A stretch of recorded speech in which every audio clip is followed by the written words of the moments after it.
Good afternoon, everyone. My name is Mauro Guillen. I'm the director of the Joseph H. Lauder Institute for Management and International Studies. The Institute, not all of you may know, was founded in 1983, and over the last 30-plus years, we have educated nearly 2,000 global business leaders, some of them here in the room. And the structure of this event is actually very simple. So first I would like to introduce the person who is going to be moderating the event with our guest speaker, Ambassador Joseph Westphal. Joseph Westphal is a senior global fellow at the Lauder Institute.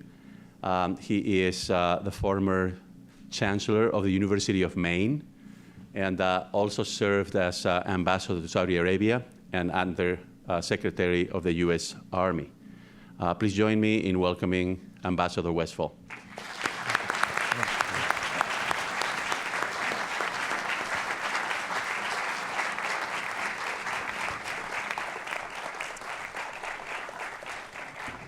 I guess it's good afternoon. Hi, everybody.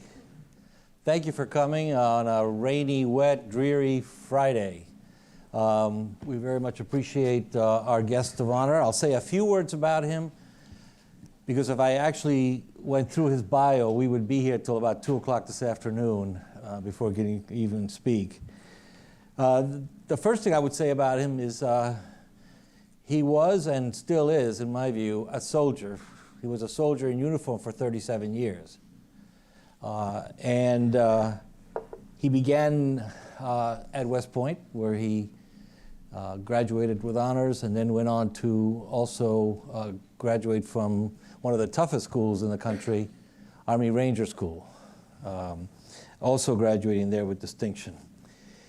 He is, when people who don't know much about all the things that he has done, what they recognize most about General Petraeus is the work that he did on counterinsurgency.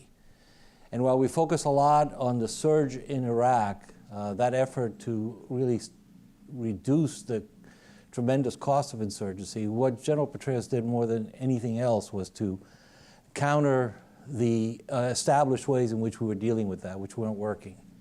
And he developed a whole new counterinsurgency operational manual to deal with this. And of course, then he led in command with great success, reducing casualties by almost 85% and changing the whole scope of the approach, which lasted several years after that event. And he'll talk more about what's going on today and later.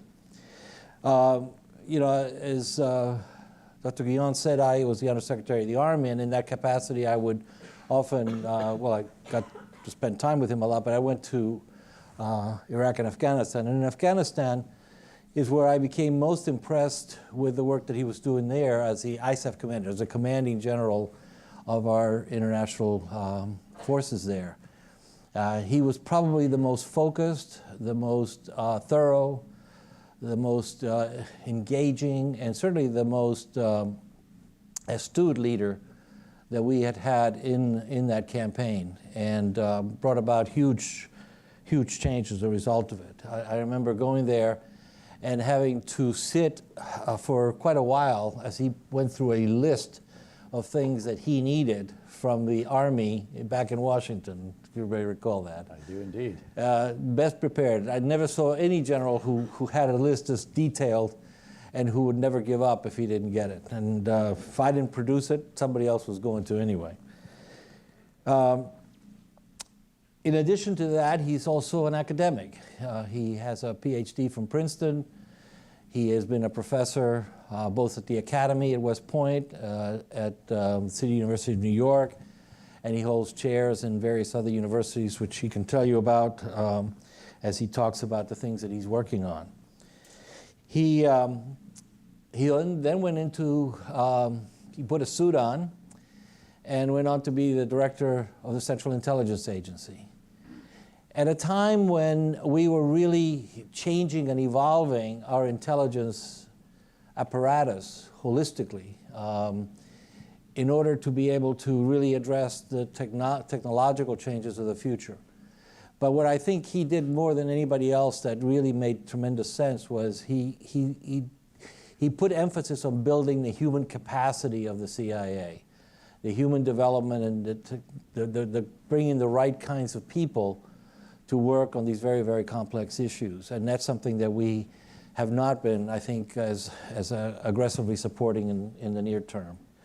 I thought you made a huge contribution alongside all of the other operational changes and adaptations that you made in your capacity as a director.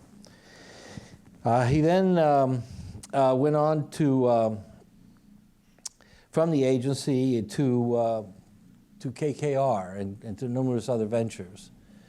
And as you know, KKR is a global investment firm where he is a partner in the firm, but he also leads the KKR Global Institute. And he has, and I'm not going to tell you what it is, but he has an incredibly interesting perspective on how you connect the work of that institute with the actual pragmatic economic decisions that investment firms have to make.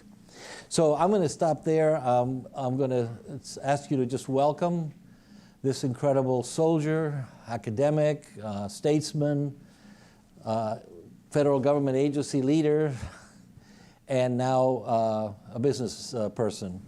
Welcome him, and let's give him a nice warm hand for his willingness to come here.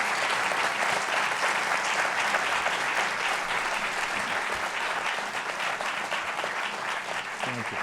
So let me just say thanks actually here first before you hit me with the first question. Keep in mind, again, no enhanced interrogation techniques today as you interrogate me. Look, I'm delighted to be back at the university here. I know your president, Amy Gutman, well. She was a professor at Princeton when I was privileged to do grad school there. And it's wonderful to be back. I've never been in Wharton, though, and so I'm really quite thrilled to be here. And it's a real pleasure to be back with a comrade from many past years and decades, as someone who was a true scholar, was an academic leader, was the assistant secretary, acting secretary, undersecretary of the Army for a long period of time, and then, of course, a diplomat in the Kingdom of Saudi Arabia at a very, very challenging time in the region and in the kingdom itself, in a time of transition as well, of course, while you were there. So it's really a pleasure to be on stage with you here today, and it's a pleasure to be here with all of you, and congratulations, frankly, to each of you for having a seat in this room, in this great school, and in this great university. Thank you, General Petraeus. So let me, I was going to kick it off with a very complex, very introverted kind of question. What that question is what have you been up to these days? So I've been out of government for some 5 years now. I knew Henry Kravis before a number of different occasions, sort of chance encounters. You never know when that will turn out to be very, very valuable. But he contacted me, and a number of others did when I left the CIA, and said, when you're ready to resurface, come on up to New York and let's talk. And I did, and ultimately, 18 or 20 conversations with partners of the firm later, they said, look, we don't want you to just be a senior advisor. We want you to create this global institute. And we have a macroeconomic analysis team, brilliant macroeconomists. We have Henry McVeigh. We have Ken Mellman, who ran George W. Bush's re-election campaign, but is a centrist, which is interesting in my view, and does the environmental social governance issues analysis. And we built a geopolitical risk pillar. And then we integrate all of that to try to help the firm be as smart an investor as it can possibly be. So it's not just about the financials and how much is the company worth and how could we structure a package to buy it or take a big interest in it and then help it grow and all the rest of that. It's also about what is the context in which the investment's going to be made. What are the circumstances? Can you continue to invest in Ethiopia, let's say? Can you do what we have done in the Balkans? I mean, we had to give 2 big thumbs up to say, look, we can do this. It's okay to put people's pension funds and endowments to work in the former Yugoslavia, a place where I spent a year of my life chasing war criminals, and where I have to go back out there about twice a year to try to deal with some issue that has crept up together with the U.S. ambassador usually, and together with the European Bank for Reconstruction and Development, a co-investor, and a bunch of other smart folks.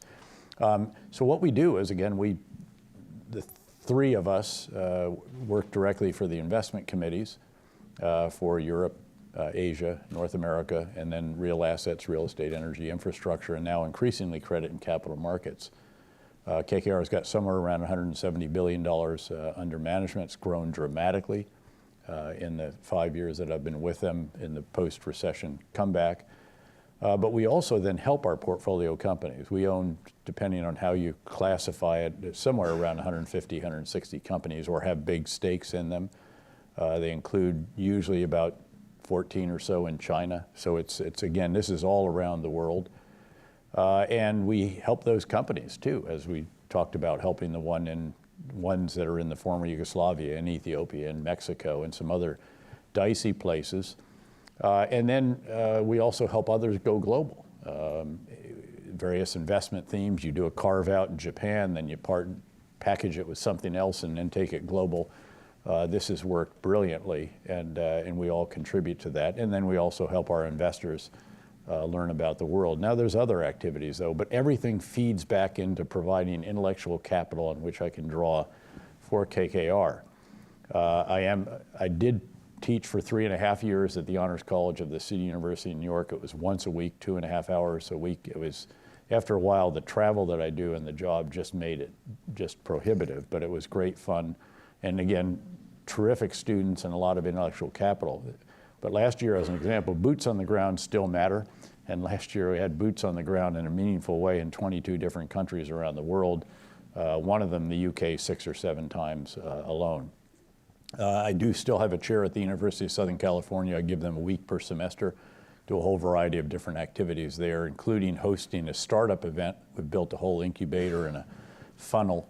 And then I host the final culminating event. We bring in 40 or 50 venture capitalists, now from beyond just the West Coast, because of the interest this has generated. I am a personal venture capitalist. I'm invested in 13 different startups, several of them multiple times, and the first one, I think, about to start to vie for unicorn status here, which is very exciting. Young leaders and big ideas are, I think, what the world revolves around. I'm a fellow up at Harvard, built a website up there on strategic leadership. There's usually a project per year up there on the speaking circuit in the United States. This is the highest form of white-collar crime in America. And then I'm on the board of a firm that we own at KKR, Optiv, the largest pure-play cybersecurity services firm in the world. And then on 4 think tank boards in meaningful ways, and then over a dozen veteran service organizations where the agreement is that I won't attend board meetings. Just let me know when you really, truly need me and I'll be there for you. And then I do a lot of this stuff, so it's great fun. It's very intellectually stimulating. It's rewarding in ways that I never understood. You could be rewarded, frankly, on a government salary for 38.5 years. And it's been great fun.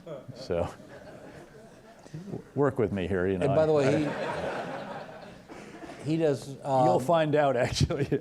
He does not sleep, so you have to learn how to do that. Live without sleep. You gotta have sleep. Gotta have sleep in life. But I do live next to the New York Athletic Club when I'm in New York. That's key. Yeah. Well, this room is full of students, undergraduate and graduate students, and a question that you probably get asked a lot is, you've gone from military to leading a very crucial and important federal agency, worked with many presidents. You've had this incredible career, now you're in the private sector, but how have you made your transition, particularly from your days as a soldier in the Army, in the Pentagon, or not in the Pentagon, you never served in the Pentagon.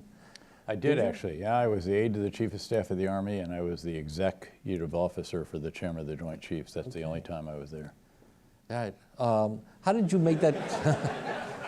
How did you make that transition? What can these students learn about leadership and all the different dimensions of moving across these different opportunities you've had? Well, let me answer that maybe by touching on sort of 3 topics here, one of which is a category. And those would be leadership style, the tasks of a strategic leader, And then I'll talk about one other concept as well for you. It's called affirmative leadership, and it's not affirmative action, it's affirmative leadership. In fact, let me talk about that right up front.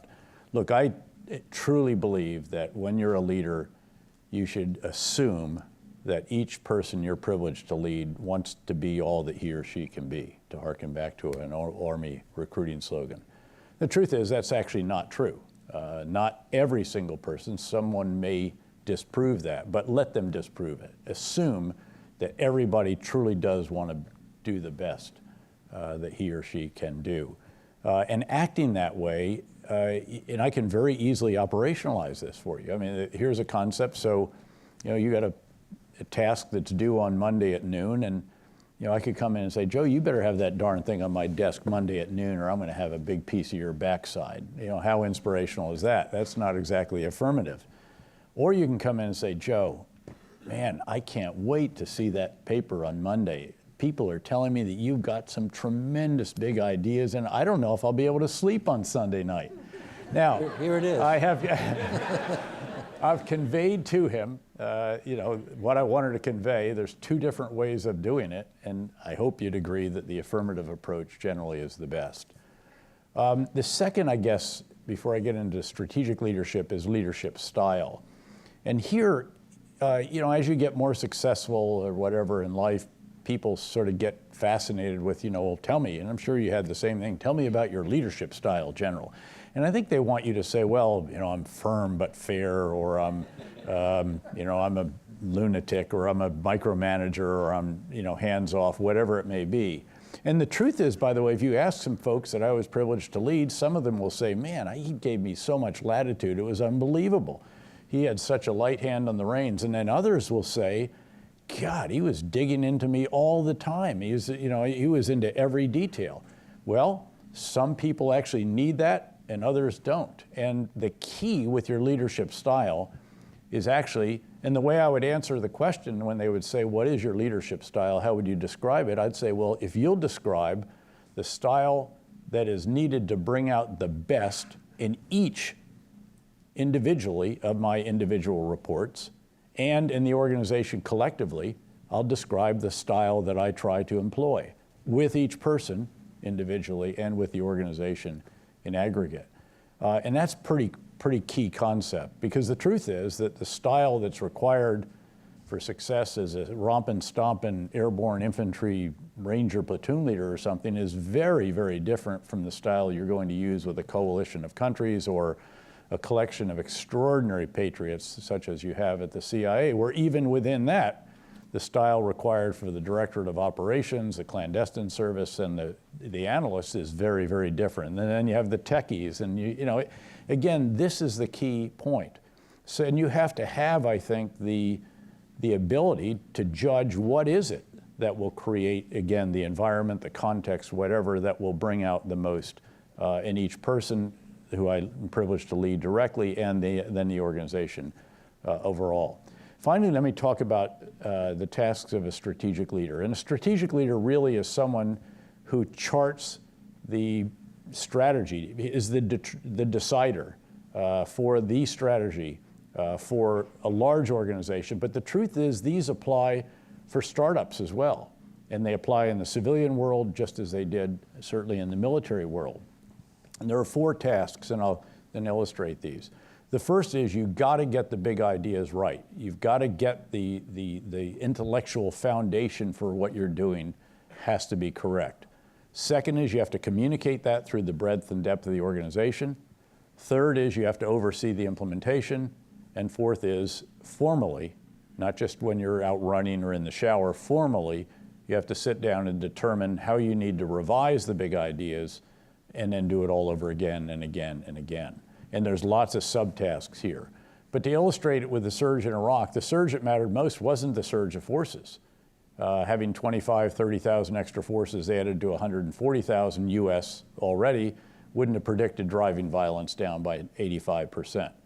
The surge that mattered was the surge of ideas, all of which were 180 degrees different from what we were doing before. And you know, people will look at these big ideas and say, well, of course you had to live with the population to secure them. Well, okay, if it was so obvious, why were we consolidating on the big bases and getting out of the faces of the people, as the phrase was, in the previous year?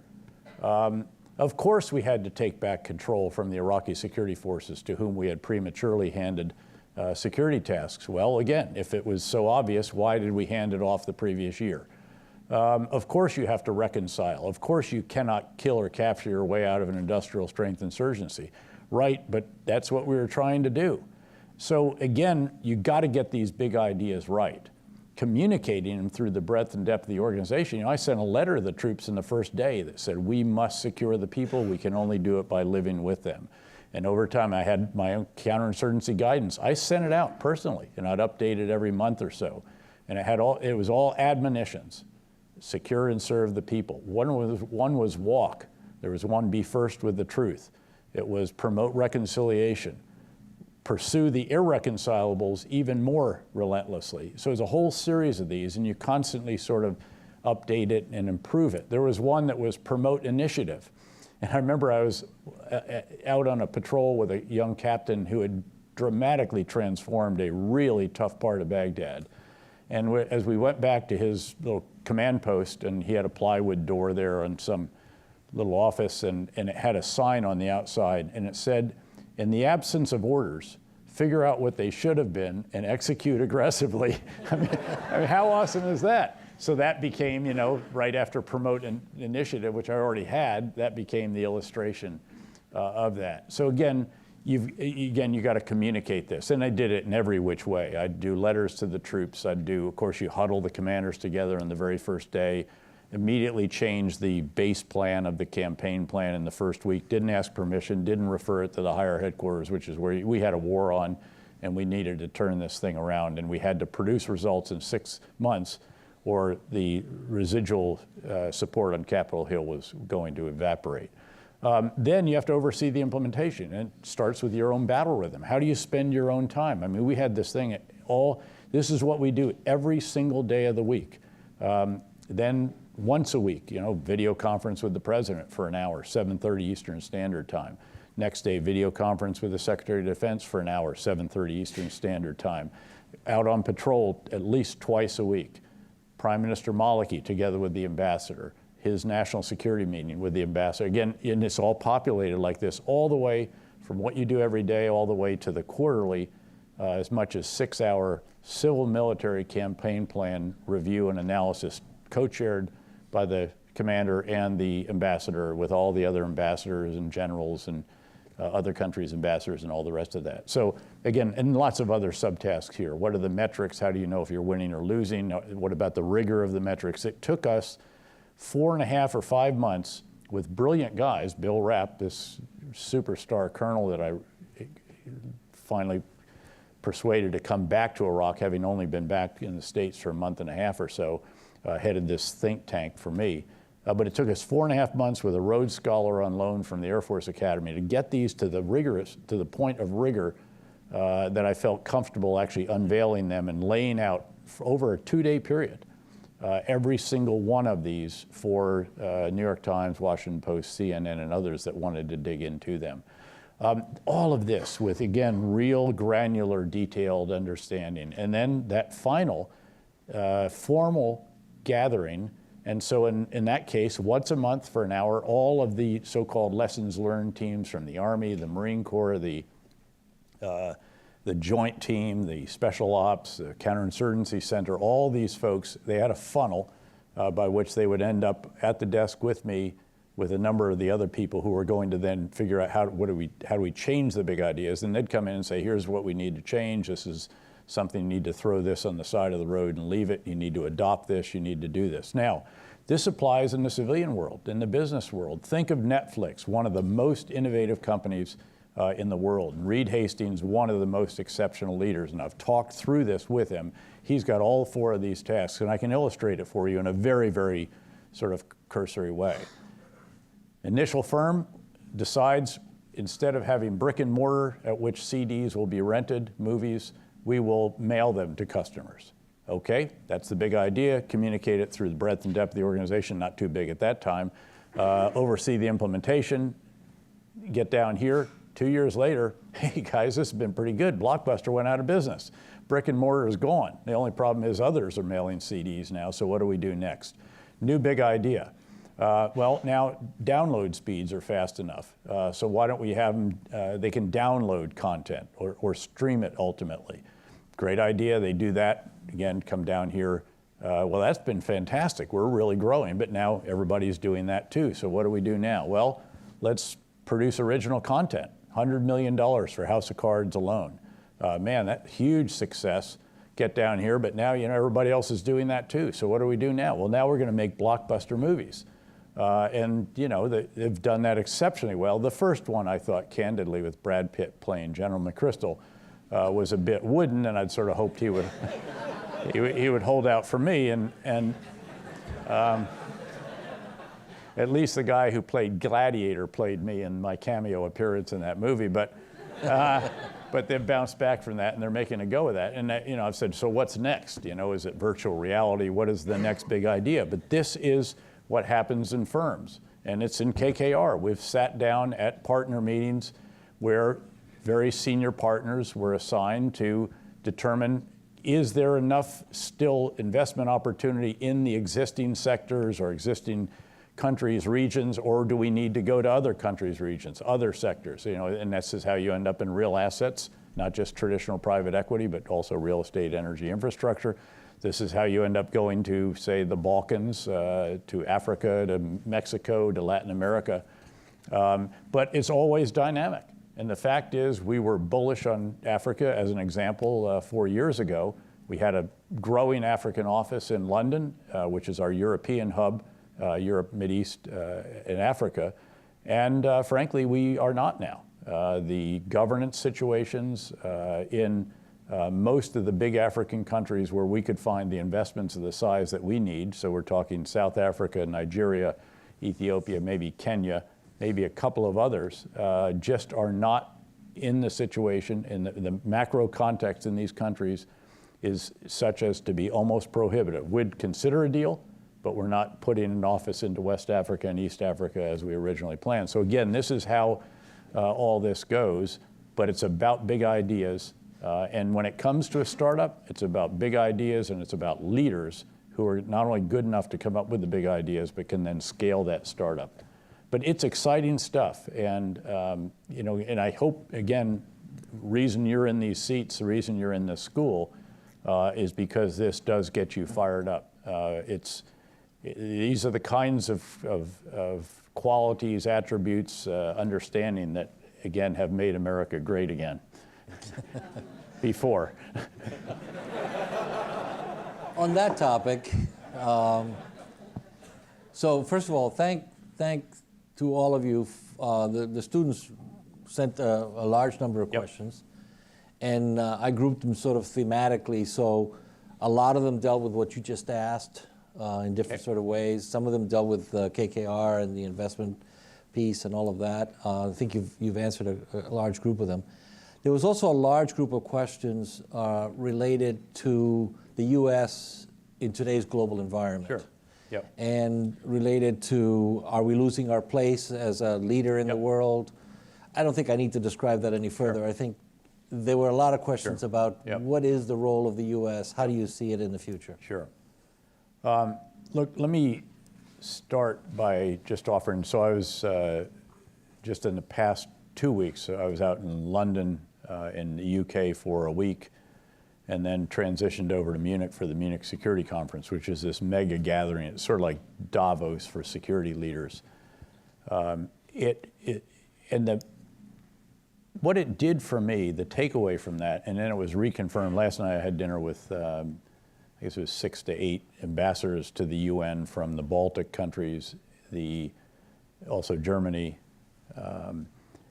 and all of this, what it has distilled for me or underscored was an awareness that I've had for a number of years, but it really drove home the fact that we are back in an era of great power rivalries. So the macro, the biggest of the big ideas about the world today is that history is back. Some of you will recall that there was an article in 1991 by a guy named Frank Fukuyama. It was titled The End of History. And this referred to the Hegelian dialectic, which is essentially an argument between competing systems. And in this case, the systems were so-called traditional liberal Western democracy, free market capitalism, and the system as practiced by the Soviet Union. And of course, Soviet Union dissolved, the wall came down, the Warsaw Pact fell apart, and we won Operation Desert Storm. And so he writes, you know, the dialectic is done, and we won. And for the next 25 years or so, we were in a unipolar moment. The U.S. stood alone astride the globe. The leader of the rules-based international order, without question, the largest economy, the largest military by far, and also, again, a system that others saw as the shining city on the hill, within reason. I mean, we've always been both loved and a little bit envied, or even disliked at times. But what's happened, obviously, with the rise of China in particular, but also to a degree the resurgence of Russia, is that history is back. And for at least the last 5 or more years, there is a truly competitive system.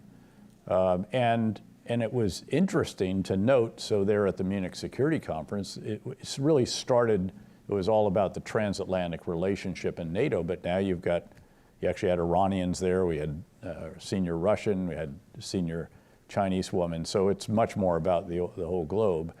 But if you thought about it, the 4 biggest countries of NATO, the US, the UK, Germany, and France, 3 are in various forms of political turmoil, with hyper-partisanship in Germany, of course, really struggling to form a government, despite being in an extraordinary economic situation, running a surplus. They've mastered how to educate the workforce of the future, doing very, very well, but yet Chancellor Merkel lost a number of the votes that she would have had, in part because of the tsunami of refugees that she accepted out of Syria.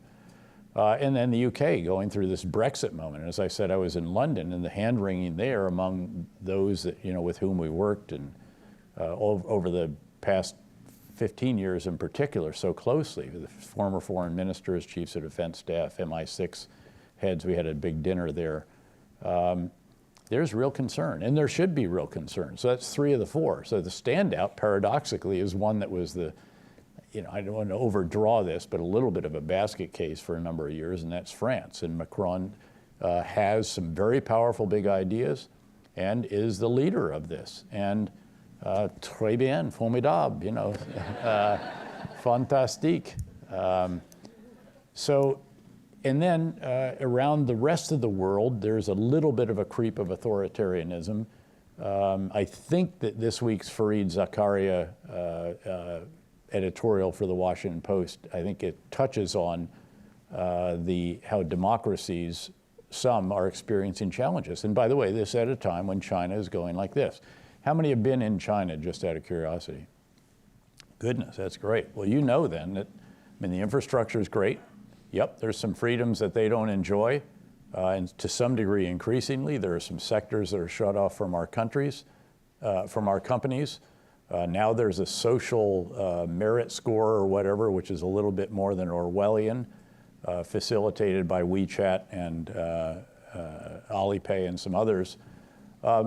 This is really interesting stuff. There's a competition on. And so inevitably, of course, it had to be that we couldn't stay relatively where we were. I mean, when a country of 1.3 billion starts to get its act together finally after the disastrous Cultural Revolution and some other episodes, it is going to grow.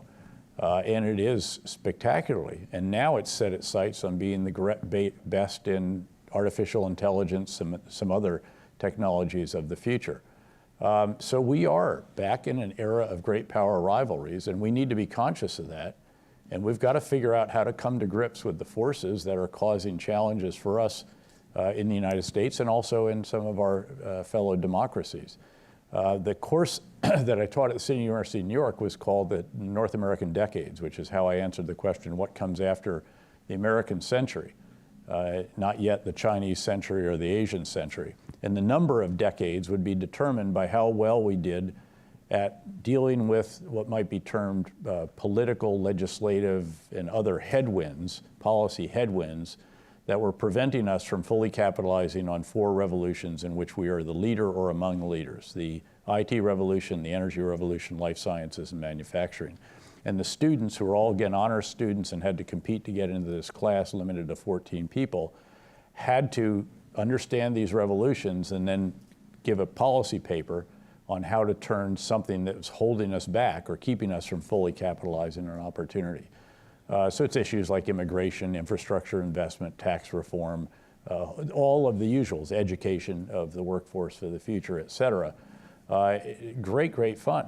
But the problem is we really haven't done that well at, again, dealing with these. And the hope, I think, by some was that, given, regardless of some of the messaging techniques of the current leadership, maybe they could at least deal with some of these issues. And that hasn't gone quite exactly the way we hoped. On next week, I'll interview Amy Chua on the stage of the 92nd Street Y, which is one of the great intellectual centers of critical mass in the Manhattan, and largely Jewish, but lots of others in there as well that are just serious intellectual people. And by the way, I interviewed David Rubenstein on stage this past week. She's, you may recall, was the Tiger Mom, and wrote the Battle Hymn of the Tiger Mother or whatever it was, and now has written a book called Political Tribes, and the essence of which is that we've got to figure out how to get a national identity that transcends the political tribes to which we have retreated, and where the partisanship is so significant that there's gridlock and we can't resolve these issues here. And in the meantime, of course, China, which again, you may not like the authoritarian system, you may not like that journalists get arrested and book publishers disappear from Hong Kong and a variety of other things, but at the end of the day, that system is producing. And so again, we've got to come to grips with the challenges we have. Back in the Obama administration, the president wanted to pivot to the Pacific, wanted to focus more on the Pacific, the growth of China as a superpower.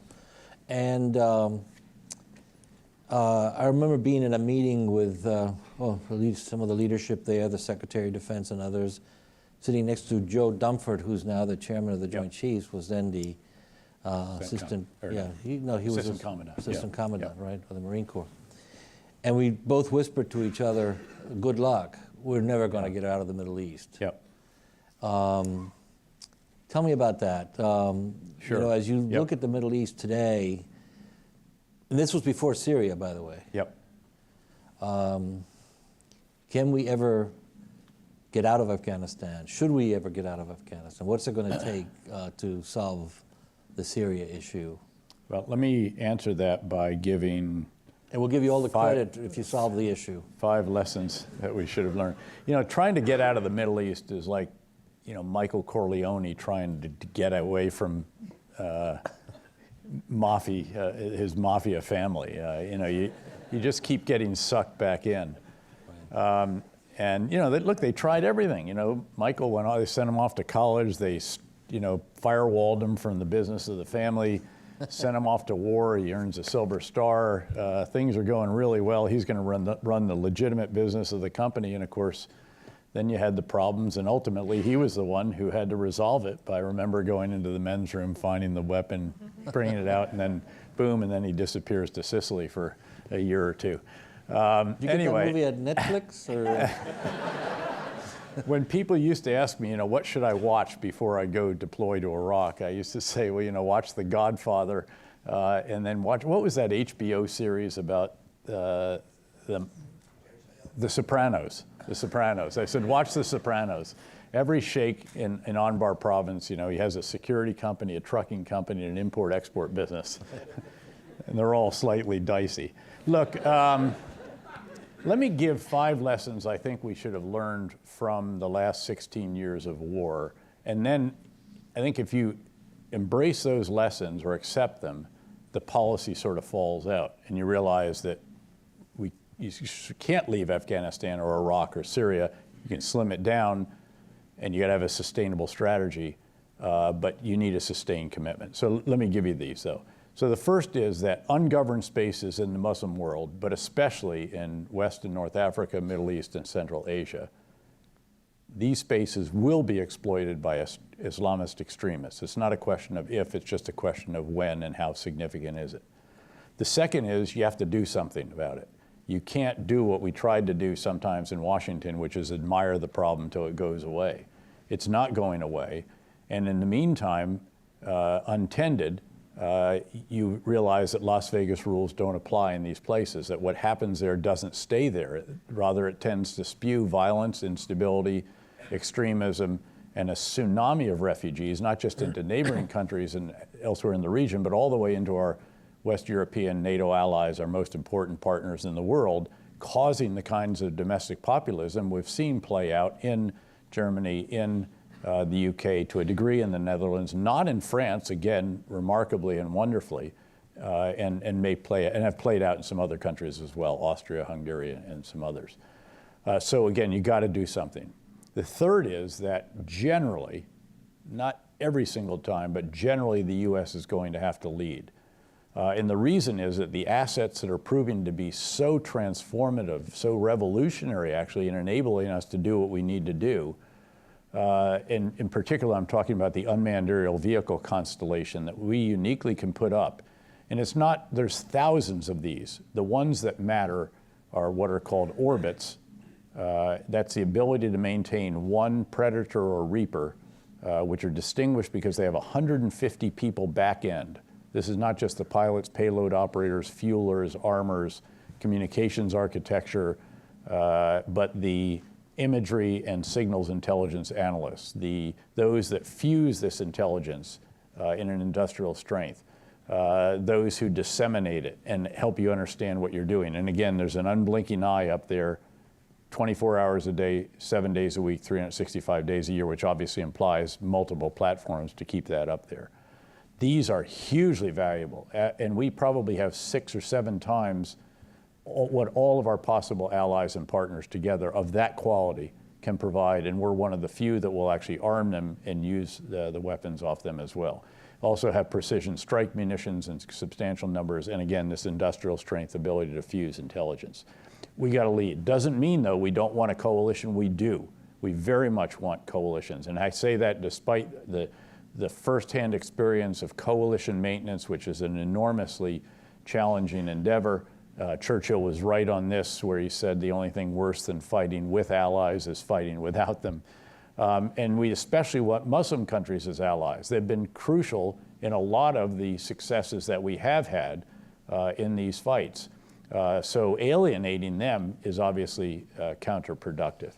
The fourth lesson is that you have to have a comprehensive campaign. You need all the elements that were present in the comprehensive civil military counterinsurgency campaign in Iraq, but without us doing all of it. We had to do that during the surge, or that country literally was going to go up in flames.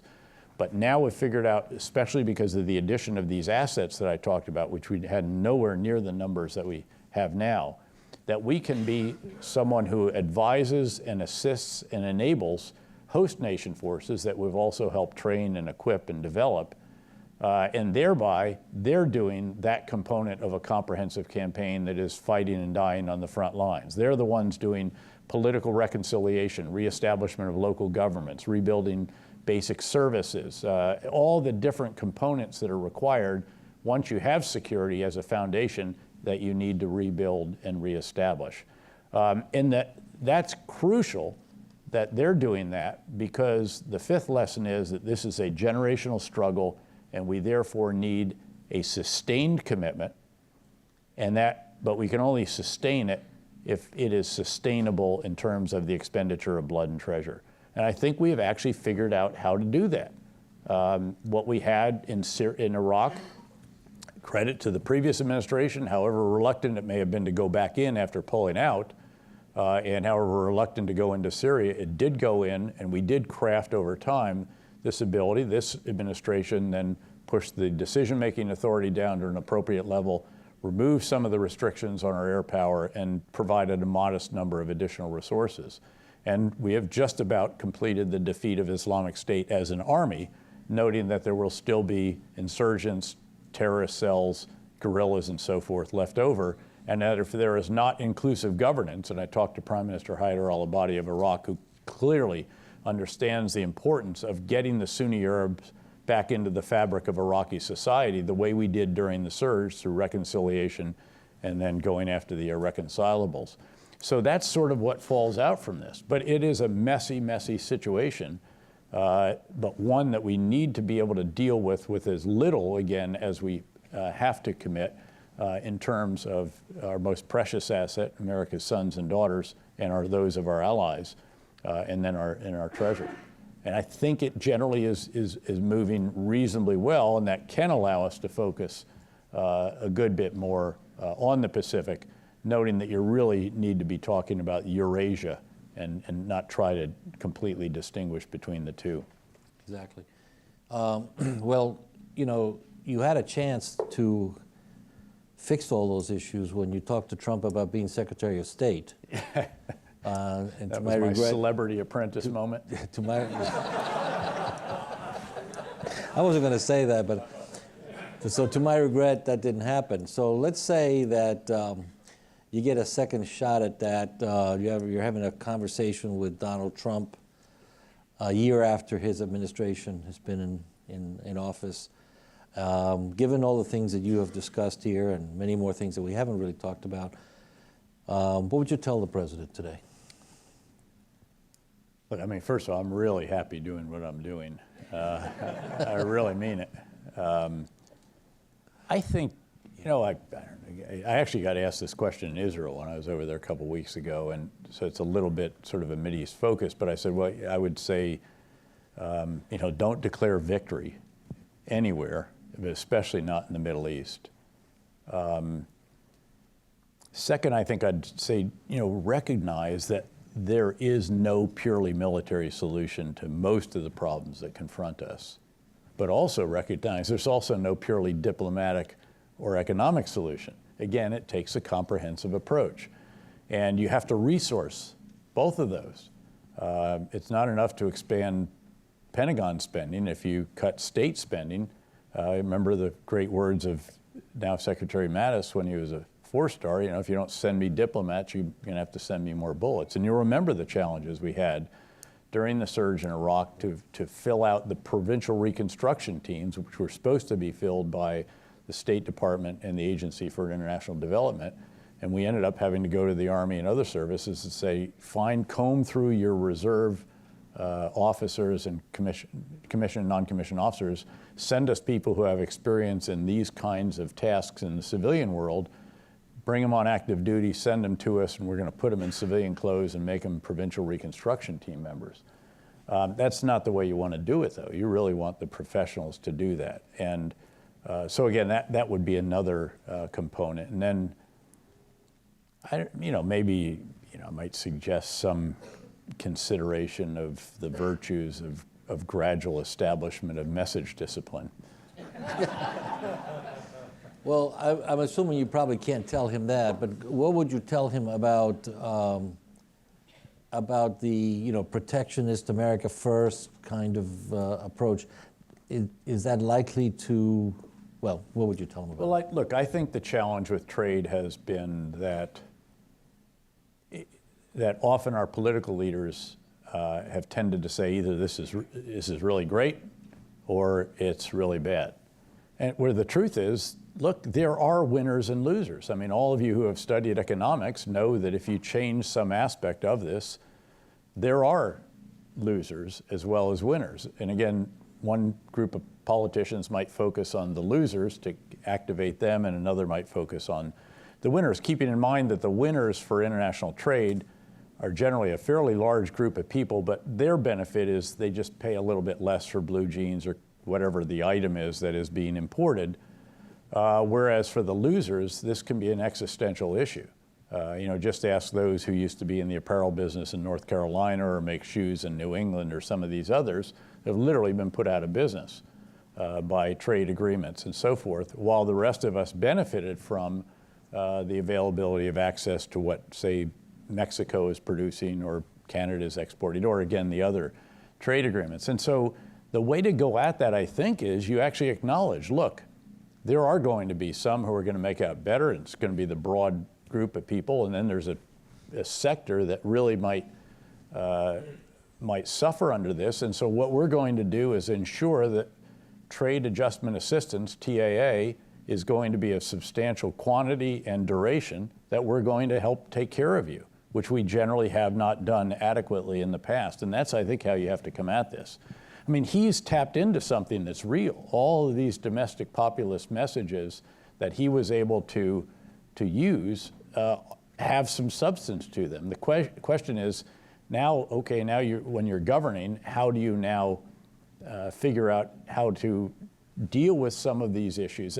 And even, again, infrastructure is vitally needed. We all know that to produce productivity gains of the size that are required to really achieve 3% or more growth, a lot of that has to do with infrastructure.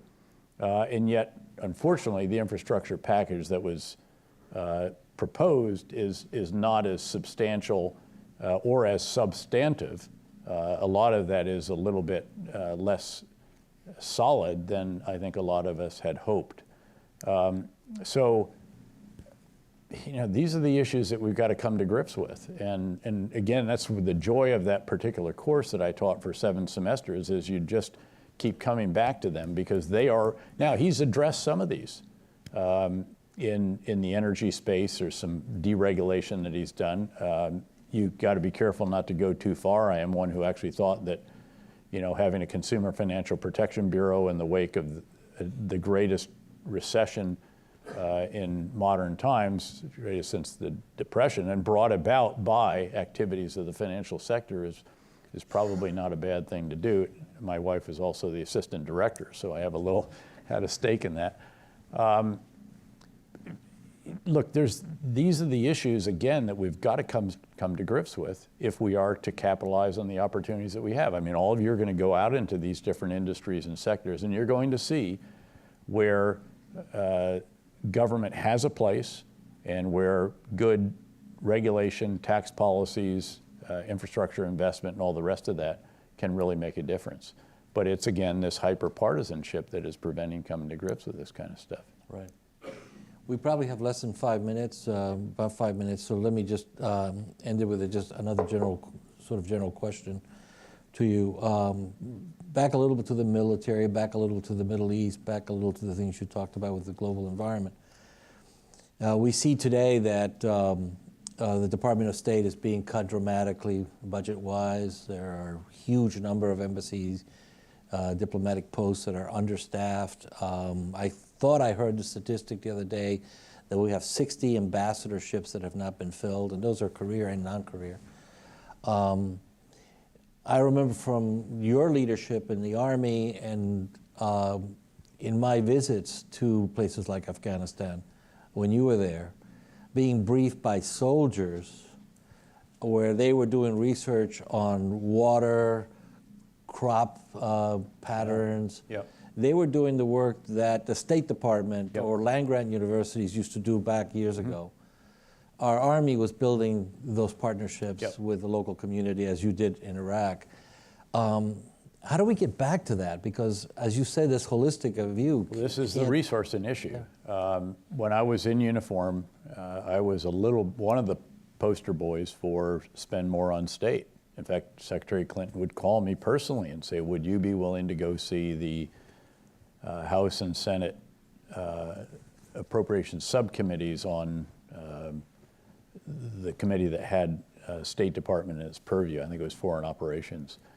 And I said, yeah, you bet I will. Because again, we need them. And again, if you don't send them, you end up doing what I described when we were trying to fill out the provincial reconstruction teams. So you've got to resource all of these different departments and agencies adequately if you are going to do a comprehensive approach, noting that, again, you want to do that as efficiently as you possibly can. And the revolution that has taken place that has enabled us to defeat the Islamic State with less than 6,000 or 7,000 on the ground in Iraq and a few thousand in Syria, yeah, a lot of stuff overhead and offshore and neighboring countries, but that is very, very significant and very dramatic. But now, actually, you now need these individuals that we're talking about again. You've got a reasonable security foundation in Syria and the parts that we are overseeing with our Syrian Kurds, Syrian Arab partners. But who's going to help them now establish local governance and be a bit of an honest broker? Or who's going to encourage as many aspects as possible of inclusive governance in Iraq? Obviously, it's going to be diplomats. Now, we do have ambassadors and others in these different places, but do they have sufficient resourcing? Do they have the assistant AID dollars and so forth? Will there be sufficient foreign military financing? I think these are good questions. And at the end of the day, Congress has said that they will, that the slashing of the State Department 30%, which was in the budget, will be dead on arrival on Capitol Hill. So Lindsey Graham and others who know what is required, and by the way, very few people know that there was Colonel Lindsey Graham. He was very quiet about it. He never beat his chest about it during the presidential campaign. He worked for me, I think 4 times or more, maybe even 5 in Iraq. He would come out for a visit as Senator Graham. He'd literally transition into Colonel Graham. He'd spend a week to 10 days with us. I was very resistant the first time that I was told that he was going to come out. I said, the last thing we need to do is babysit a member of the Senate Armed Services Committee. It turned out every single time, he was an Air Force Judge Advocate General lawyer, every single time he came back with something, I'd always debrief him, and it was a real one of these. He would go down and look at the detention facility operations. This was not a trivial task. We ended up having 27,000 Iraqis in our detention facilities, because one of the big ideas was we got to stop releasing them until we have a rehabilitation program and a review process and all the rest of that. He had some really critical advice on how to do that. He had some advice for President Karzai in Afghanistan. He worked for me several times over there and several more times when I was at Central Command. This is the kind of stuff, again, this is what you need. And of course, by the way, it's way beyond state.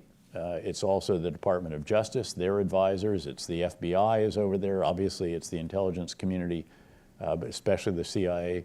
So again, we've got to have the resourcing for that. Right. And if you get too imbalanced, and it's a stool with many legs, and if the military leg is really awesome, but the others aren't, then you might have a bit of a balance issue there. Right. Well, I want you to know that, again, I really appreciate the questions that many of you or all of you submitted.